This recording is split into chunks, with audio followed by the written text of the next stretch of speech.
আজকে নিয়ে চলে এসেছি সম্পূর্ণ নিরামিষ একটা লাঞ্চ থালি। তাহলে চলুন দেখে নিই। প্রথমেই ছিল গরম গরম ধোয়া ওটা, তার সাথে নিয়ে নিয়েছিলাম একটুখানি ঘি। আর ঘিয়ের সাথে তো আলু সেদ্ধ না হলে হয় না, তাই কাঁচা লঙ্কা সর্ষের তেল দিয়ে আলু সেদ্ধ মেখে দিয়েছিল মা। তার সাথে নিয়ে নিয়েছিলাম একটু নুন আর দুটো বেগুন ভাজা। আর নিয়ে নিয়েছিলাম একটুখানি স্যালাড।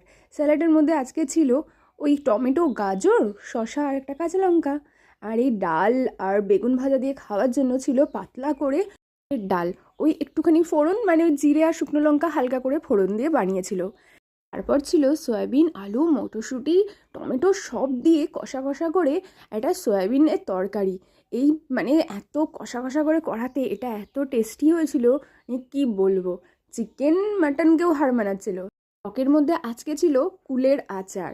আর মিষ্টি হিসাবে নলেন গুড়ের রসগোল্লা তো আছেই। আর জল ছাড়া তো খাওয়া ইনকমপ্লিট, তার জন্য শেষ করলাম এক গ্লাস জল দিয়ে।